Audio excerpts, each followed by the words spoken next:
출애굽기 27장 9절에서 19절까지 보겠습니다. 한 절씩 교독하겠습니다. 제가 9절을 읽겠습니다. 너는 성막에 뜰을 만들지니 남쪽을 향하여 뜰 남쪽에 너비가 100규빗의 세마포 휘장을 쳐서 그 한쪽을 당하게 할지며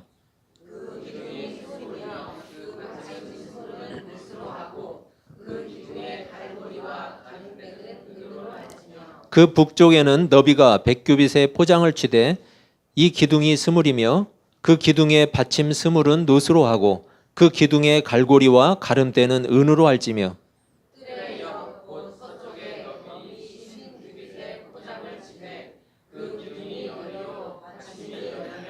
동쪽을 향하여 뜰 동쪽의 너비도 50규빗이 될지며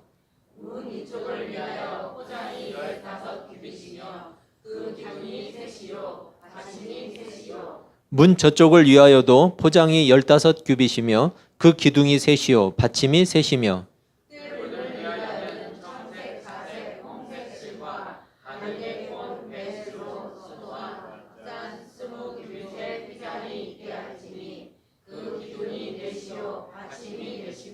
뜰 주의 모든 기둥의 가름대와 갈고리는 은이요 그 받침은 노시며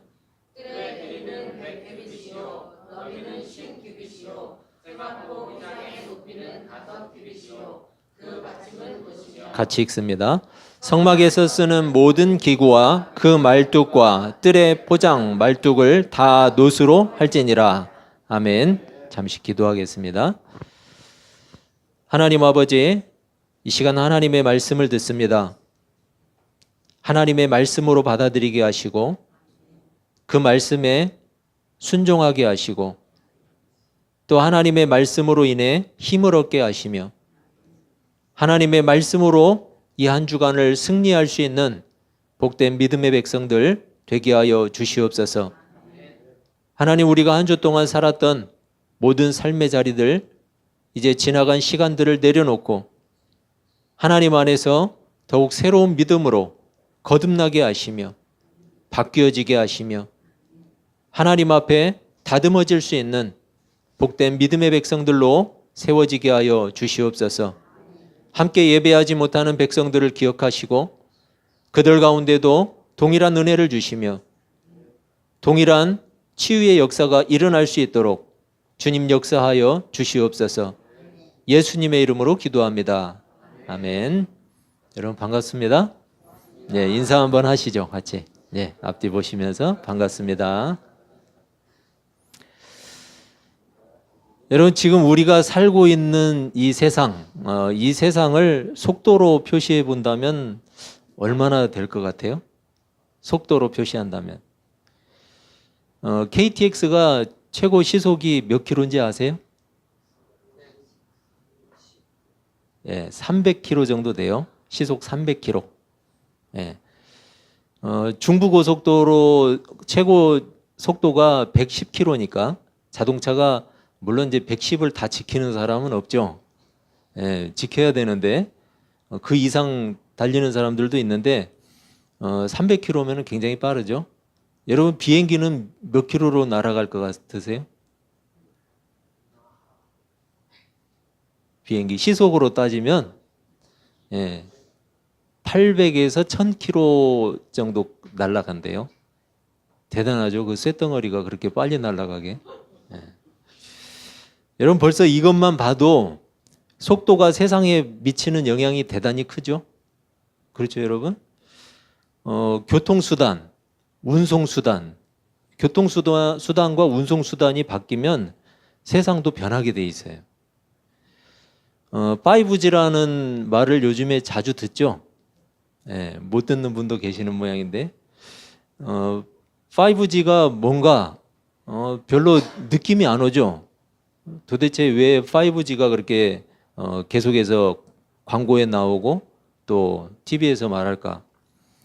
여러분, 쉽게 설명하면 이래요. 5G는 시속 170km로 달리는 차 안에서 일반 스마트폰, 우리가 가지고 있는 이 스마트폰보다 50배 빠른 그런 통신이 이미 성공했어요. 그런 통신이. 느낌이 그래도 안 오실 수 있지만 아무튼 빠른 거예요. 그게 그렇게 중요한가? 나하고는 별로 상관도 없을 것 같은데 여러분 그렇게 생각하면 안 돼요. 우리하고 직접적인 연관이 없어도 우리 삶에 이런 기술들이 들어오면 굉장히 많은 게 바뀌게 돼 있어요.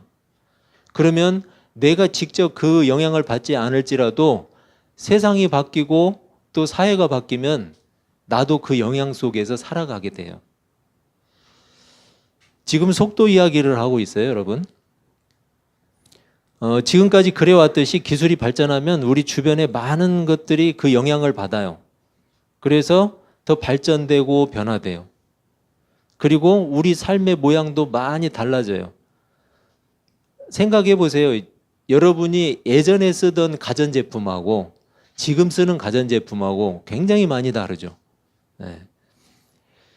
이 5G 통신 기술이 완전히 세상에 안착이 되면 여러분 우리가 영화에서 보던 그리고 지금 이제 시험을 하고 있는 자율주행차, 혼자 달리는 자동차죠. 그게 실제로 가능하게 돼요. 여러분 그러니까 굉장히 많이 바뀌는 거죠. 그러면 우리 이영석 집사님이 직장을 잃으시려나? 그게 생기면?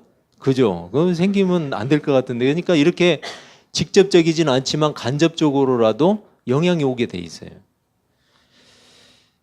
여러분 사람들의 직업에도 바로 이런 기술의 발달에 따라서 많이 달라지고 또 우리가 살고 있는 세상에 영향을 준다는 거죠. 그런 측면에서 우리가 살고 있는 세상은 싫든 좋든 속도의 영향을 받을 수밖에 없어요. 다시 질문을 해볼게요. 우리가 살고 있는 이 세상은 시속 몇 킬로나 될 것 같아요? 가늠할 수가 없겠죠? 네. 그런데 소위 성공했다고 말하는 사람들의 말을 들어보면 한결같이 말하는 게 인생은 속도가 아니라 방향이다. 이게 사실은 괴테가 한 말인데 인생은 속도가 아니라 방향이다. 이런 말을 해요. 사람들은 남들보다 더 빨리 가고 싶어하고 더 멀리 가고 싶어해요. 그리고 남들보다 더 편하고 싶어하고 쉽게 더 많이 벌고 싶어해요. 남들보다 더 먼저 즐기고 더 많이 즐기는 게 이 세상의 가치가 되어버렸어요. 그러다 보니까 수단과 방법을 가리지를 않아요. 결혼도 안 해요. 남들보다 더 많이, 더 질적으로 그게 훌륭한 건지는 모르겠지만 아무튼 그렇게 살려고. 결국 무서운 속도로 달리던 기차를 한번 보세요, 여러분. 저는 기차가 전복된 걸 멀리서나마 이렇게 본 적이 있는데 무서운 속도로 달리던 기차가 철로를 벗어나서 전복되는 돌이킬 수 없는 처참한 일들이 발생을 하죠. 여러분 방향이 잘못되면 그런 거예요. 속도는 굉장히 빠른데 방향이 잘못되면 그러면 이렇게 철로를 벗어난 기차와 같이 전복되게 돼 있어요. 여러분 이런 돌이킬 수 없는 일들이 처참한 일들이 우리 사회 곳곳에서 벌어지고 있잖아요. 그렇죠 여러분? 지금 얼마나 심각한 일들이 많이 벌어져요. 우리는 이렇게 속도의 경쟁 속에서 살고 있어요. 그리고 동시에 속도의 피해자로 가해자로 살고 있어요. 중요한 것은 세상이 점점 더 빨라질수록 세상이 어디로 흐르고 있는지에 대한 방향 감각, 이 방향 감각을 상실하고 있다는 사실이에요. 그런 지금의 이 세상을 대변할 수 있는 한 줄 평. 목적지는 알 수 없지만 빨리 가고 싶어하는 사람들. 빨리만 가고 싶어하고 목적지를 몰라요. 모세 당시 광야의 이스라엘 백성들, 우리가 지금 출애굽기에서 살펴보고 있는데 모세 당시 이스라엘 백성들은 어땠을까요? 그들도 목적지는 알지 못하고 빨리만 가려고 했을까요? 그런 사람도 있었을 거예요. 오늘 출애굽기 본문의 내용을 보면 성막의 전체 외형을 보여주고 있어요. 성막이 어떻게 이루어져 있고 구조가 어떻게 돼 있는지. 성막의 구조가 있는데 그걸 한번 띄워주세요. 예, 이게 성막의 구조인데 여러분 성막은 거룩한 장소였죠. 성막은 거룩한 곳이었어요. 그래서 뜰의 범위를 정할 필요가 있었어요. 뜰의 범위를 정하고 사람이나 짐승이 출입하는 것을 제한하는 일이 있어야 했어요. 왜? 거룩한 곳이었으니까. 그래서 울타리를 쳤는데 울타리를 이쪽이 북쪽이니까 여기가 남쪽이겠죠? 남쪽과 북쪽으로 이렇게 울타리를 쳤는데 이것의 구조가 오늘 말씀에 설명이 돼 있어요. 그리고 이쪽이 동쪽이겠죠. 동쪽이고 저쪽이 서쪽. 그리고 여기가 지성소, 여기가 성소, 또 여기가 번제단. 이렇게 우리가 살펴봤던 내용들이죠. 이렇게 이루어져 있는데 이것이 어느 정도의 크기로 또 어떤 식으로 구조가 이루어져 있는지에 대해서 오늘 말씀에서 설명을 하고 있어요. 그런데 여기가 100규빗이니까 지금 남쪽과 북쪽이 100규빗이니까 여러분 한 규빗은 성인의 이 팔꿈치에서 가운데 손가락, 중지라고 하죠. 가운데 손가락까지의 길이 보통 45cm. 그러면 100규빗이면은 여러분 여기 길이가 어떻게 되겠어요? 예? 예, 그러니까 우리가 알아듣는 말로 하면은 여기가 몇 미터 계세요? 여기, 저기까지가 45m. 45m. 그리고 여기는 50규빗이에요. 그럼 반이죠. 그러니까 22.5m. 굉장히 크죠. 45m, 22.5m. 이 공간을 가지고 있는데 우리가 그냥 쉽게 생각해서 평수로 계산을 해보면 한 300평 정도 넘게 나와요. 300평 넘게. 그런데 이 구조를 보니까 굉장히 대칭이 잘 돼 있죠. 반으로 나눠서 이 대칭의 중앙에 번제단이 놓여 있고 또 여기에 중앙에 뭐가 있죠? 지성소인데 이게 뭐예요? 법궤. 하나님의 언약궤가 저기에 놓여져 있죠. 그러니까 굉장히 어떻게 보면 지금 이렇게 그려놓고 보면 굉장히 과학적이죠. 이런 구조로 이렇게 성막이 둘러쳐져 있는. 그런데 이상한 게 있어요. 히브리어 성경인 마소라 사본이라고 하는데 보통 이 마소라라고 하는 것은 말을 전한다. 쉽게 얘기해서 구전, 말로 이렇게 전한 것을 히브리어로 기록을 해놨는데 이 사람들이 성경을 기록할 때는 모음을 붙이지 않고 자음으로만 기록을 해놨어요. 그러다 보니까 그걸 읽을 수 있는 사람은 제한적이죠. 모음이 붙어 있지 않으면 여러분 우리 거 자음만 해놓으면 여러분 초성만 가지고 읽을 수 있겠어요? 자음만 가지고는 읽을 수가 없죠. 그런데 읽을 수 있는 사람이 있었어요. 그게 구전으로 해서 그것을 지식을 가지고 있는 사람들이 있었어요. 그런데 나중에 가다 보니까 그게 불편하죠. 그러니까 거기에다가 그 사람들이 모음을 붙였어요. 그렇게 기록을 했던 게 이제 마소라 사본이라고 하는데 거기에 보면은 지성소가 어디 쪽에 있어요? 이 성막 안에서 보면 가운데가 아니라 저쪽 서쪽에 있죠. 서쪽에 있는데 흩어진 유대인들이 있어요. 디아스포라 유대인이라고 하는 디아스포라가 있었는데 그들이 어느 지역에 있었냐면 수요 예배 때도 제가 한번 이야기를 했지만 알렉산드리아, 이집트의 알렉산드리아 지역에 많은 디아스포라 유대인들이 살고 있었어요. 그런데 거기에서 성경이 기록이 되는데 그렇게 흩어져서 살다 보니까 그 후손들이 자기 언어를 잃어버려요. 그러니까 히브리어를 잃어버리는 거죠. 히브리어를 모르니까 그 알고 있는 사람들이 어떻게 해야 되겠어요? 그들에게 성경을 가르쳐야 되는데 가르칠 수가 없으니까 그때 당시에 쓰였던 헬라어, 그러니까 헬라에서 건너온 헬라어가 그쪽에 다 알렉산더 대왕에 의해서 다 정복이 된 땅이기 때문에 헬라어가 많이 쓰여지고 있었어요. 그러니까 헬라어로 성경을 써가지고 자기 후손들에게 성경을 가르치기 위한 목적으로 기록을 했어요. 그런데 그게 이제 우리가 알고 있는 70인역이라고 하는 그 성경인데 그 성경에는 지성소가 성소의 서쪽에 위치한 게 아니고 어디에 위치해 있느냐? 북쪽에 위치해 있어요. 기록이 다른 거예요. 그래서 그거를 보통 추측하기는 그들의 위치가 어디예요? 그들은 자기 본국을 떠나서 아래쪽 남쪽으로 내려가서 해안가 알렉산드리아라는 도시, 그 도시에 살고 있었어요. 그들이 볼 때 그들의 성전 그리고 그들의 지성소는 어디에 있어요? 북쪽에 있는 거예요. 이해가 되시죠? 그래서 그 성경에는 지성소를 북쪽으로 위치해 놓고 있다. 그러니까 본래 마소라사본, 우리 성경에는 지금 마소라사본에서 기록하듯이 서쪽에 지성소가 위치해 있는 걸로 우리도 성경을 보고 있어요. 그런데 그들의 성경에는 그렇게 기록이 되어 있었다. 이스라엘 백성들이 계속해서 하나님의 명령을 잊지 않고 살았더라면 얼마나 좋았겠어요. 그런데 안타깝게도 그들은 나라를 잃어버렸어요. 그리고 성전도 잃어버렸어요. 심지어 언어까지도 잃어버렸어요. 그런 후에 그들은 깨달은 거예요. 하나님의 명령을 어기고 하나님을 떠난 결과가 얼마나 처참한지 그걸 깨닫게 된 거예요.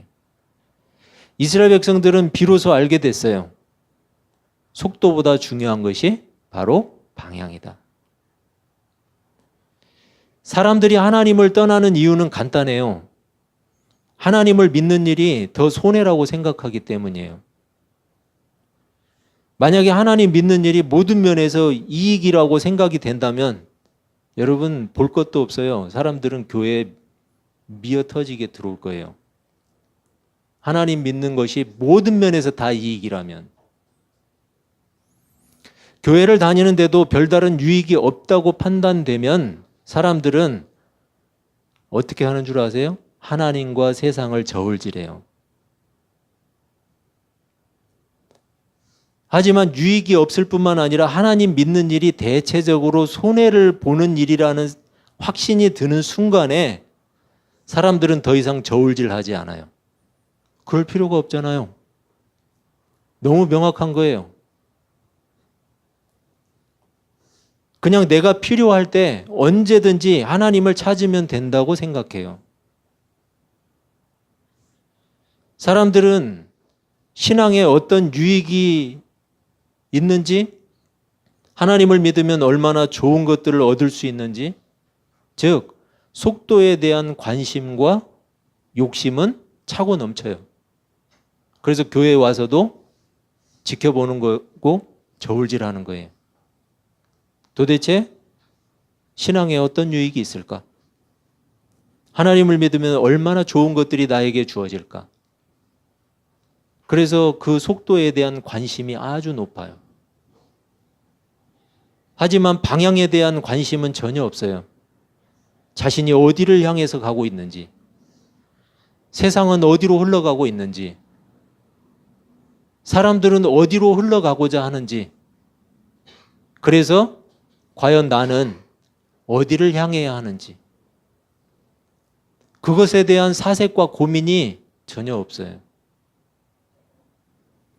속도도 빠르고 방향도 바르다면 얼마나 좋겠어요. 그죠? 물론 속도도 느리고 방향도 잘못됐다면 그건 정말 심각하겠죠. 그런데 인생은 참 아이러니해요. 대개 속도가 빨라지면 방향을 잃을 때가 많아요. 지금 이 사회가 그래요. 속도는 굉장히 빠른데 방향을 잃어버렸어요. 제각각이에요. 꼭 그런 것은 아니지만 대부분의 사람들이 돈이 많아지면 속도가 빨라진 거죠? 그러면 하나님을 잘 의지하지 않아요. 방향을 잃는 거예요. 그런데 방향을 제대로 잡으면 이번에는 속도가 떨어져요. 정직하게 살려고 했더니 돈이 안 되네? 이렇게 되는 거예요. 여러분 세상은 그래요. 여러분 뭐가 더 중요하겠어요? 아까 이야기한 것처럼 속도도 빠르고 방향도 바르다면 뭐 더할 나위 없이 좋겠지만 여러분 방향이 더 중요해요. 속도가 느리면 좀 불편하긴 해요. 속도가 느리면 불편해요. 하지만 좀 느려도 방향이 바르면 안전해요. 속도가 빠르면 아주 편하고 좋죠?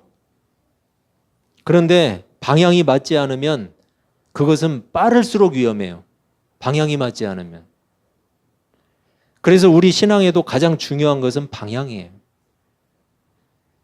자신의 신앙이 누구를 향하고 있고 무엇을 향하고 있는지가 중요하다는 말이에요. 디아스포라 유대인들은 나라를 잃었어요. 고향을 떠나서 타국 땅에서 생활하고 있었어요.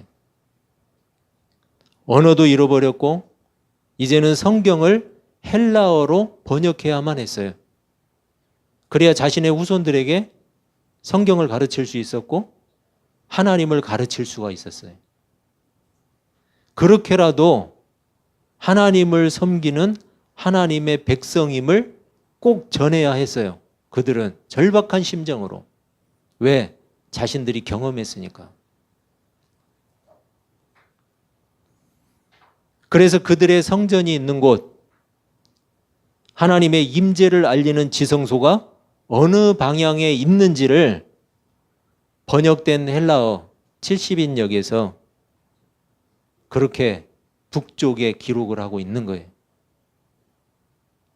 본래 지성소는 성막에서 서쪽에 있었지만 그들이 볼 때 그들의 위치에서는 그들의 성전과 그들의 지성소가 북쪽에 있었던 거예요.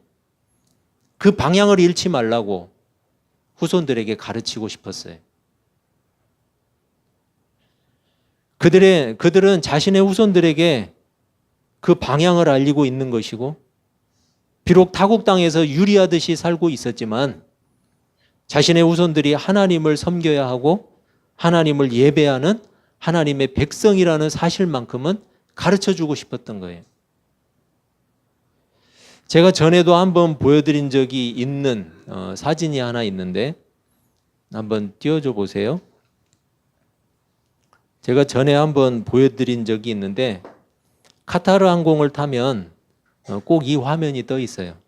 카타르 항공을 보면 여기 보니까 메카라고 써 있고 2985km라고 써 있어요. 그들이 가지고 있는 신앙의 중심지 메카예요. 그 메카를 알리는 표시예요. 그 비행기 저렇게 표시가 되어 있어요. 다음 화면 한번 보여주세요. 아까는 앞으로 되어 있었는데 이번에는 어때요? 꼬리 쪽으로 되어 있죠? 메카가 그쪽에 있다는 거예요. 지금 거기를 지나친 거죠. 뒤쪽에 있는 거죠. 거기에 6,504km의 메카가 있다.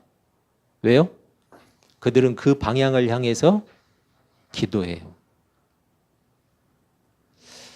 제가 그 카타르 항공을 타면서 충격을 받았어요. 아, 저들도 저런 신앙을 가지고 있구나. 그런데 나는 어떤가?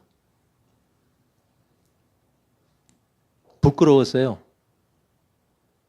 성지를 가면서 그 비행기를 타고 가는 내내 부끄러웠어요. 나는 언제나 하나님을 향하고 있는가? 내 삶의 모든 방향이 하나님께 향해 있는가? 여러분은 어떠세요? 전적으로 하나님을 언제나 향하고 계신가요? 저들처럼? 내가 기도해야 할 방향이 어딘지를 정확히 알고자 하는 저들의 열망처럼. 사실 하나님께서 당시 이스라엘 백성들을 가나안 땅으로 곧장 들이지 않으시고 시내 산으로 이끄셨죠. 그리고 광야에 40년을 두셨어요. 여러분 그렇게 두신 목적도 분명한 것이 뭐냐? 속도보다 중요한 것은 방향이다. 이 사실을 알려주신 거예요. 이스라엘이 하나님만 예배해야 한다는 사실. 방향이에요, 여러분. 속도가 아니에요. 하나님의 명령을 따라야 한다는 사실. 방향이죠. 하나님이 그들의 공급자라는 사실, 방향이에요. 하나님이 그들의 보호자라는 사실, 그리고 그것이 바로 하나님의 백성이라는 사실을 광야의 삶을 통해서 철저하게 깨닫게 하신 거예요. 그들이 어디를 향해야 하는지. 그렇다면 여러분, 혹시 우리가 신앙과 삶에 있어서 방향을 잃고 방황한다면, 그러면 우리가 가장 먼저 해야 되는 일이 있어요. 방향을 다시 잡는 일이에요. 다니엘이라는 사람은 자신을 함정에 빠뜨리려고 하는 원수들의 음모를 알고도 자신의 신앙을 숨기지 않았어요. 다니엘서 6장 10절인데 다니엘이 이 조서에 왕의 도장이 찍힌 것을 알고도 자기 집에 돌아가서는 윗방에 올라가 예루살렘으로 향한 창문을 열고 전에 하던 대로 하루 3번씩 무릎을 꿇고 기도하며 그의 하나님께 감사하였더라.